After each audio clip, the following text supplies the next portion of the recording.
Dear students, last time we studied about these various types of enzymes that use for gene breaking and isolation of DNA fragment of the gene. Now, in the same series, just last point of yesterday's lectures is that method of gene isolation. Now, here we have to isolate gene in many copies. That's why it is called as method of gene isolation. But how can we prepare the many copies? That is the question. So before that, in order to isolate one or more related genes from genome, one like to prepare a mixture of clones, each carrying DNA derived either from genomic DNA or from complementary DNA. This mixture may contain thousands of clones which when derived directly from genomic DNA are collectively called genomic library. And similarly, when these clones are derived from complementary DNA, then they collectively called as cDNA library. So it is very difficult to understand, but now you will get the idea. So for method of gene isolation, the one method is used, that is the shotgun method. Just I am going to explain you with the help of diagram. So isolation of gene by shotgun method. So here cloning an entire genome in the form of a library of random genomic clones is often called as shotgun experiment. In this experiment, genomic DNA is extracted, broken into fragments. See the diagram. Just I'm explain you one by one. So this is the gene of interest.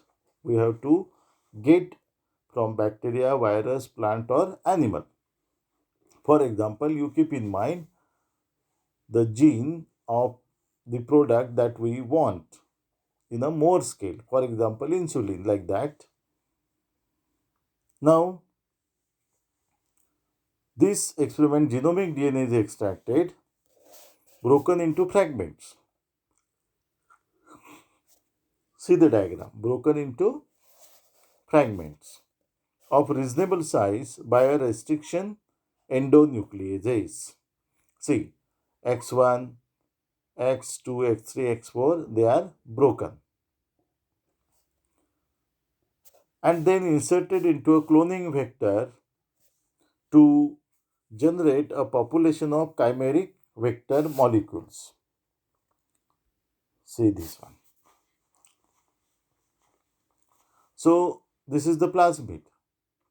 It breaks and it becomes the single thread or straight thread of the plasmid. Plasmid is also a DNA in the bacteria. So we have to insert this gene with the help of DNA ligase. They get joined. So the mixed part, both genes are we mix, and here you can see the parent, this DNA, bacterial or foreign DNA breaks are there with the plasmid. See the linear plasmid DNA. So it get attached. So there is a attachment is there. Attachment is with the DNA ligase. So we have to introduce, that is called as recombinant DNA technology. A set of fragments cloned in this manner is called as genomic library.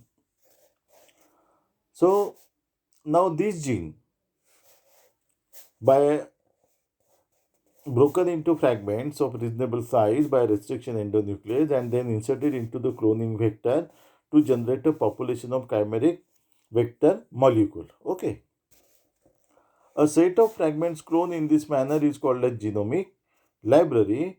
Once such a library is available, then clone can be perpetuated independently in a plasmid vector and retrieved whenever needed for a variety of purposes, including identification and isolation of gene when specific proof is available. Now, this gene, it is actually a straight plasmid. So, this technique is called as recombinant DNA or plasmid chimera. So, now it become rounded one. So, the dark is the foreign uh, gene. So, it get inserted. And now it is inserted into the bacteria. For example, E. coli. See the diagram here. So, the plasmid DNA is there. So, whatever the characteristics of that DNA is there, just I have explained you that how the insulin is produced by the bacteria. So, keep in mind that experiment. Here, it is inserted into the bacteria, this plasmid, and then bacteria divide. Number of copies are there. In the same way, inside this plasmid is also get divided along with the bacteria, and within a short time we get the millions of the copies of this DNA. So here this is the one gene, and when the bacteria multiplies we get the millions of copies. So this is the shotgun method, and this is gene library. So it is very easy. With the help of diagram you better understand. This is the second diagram. The same process.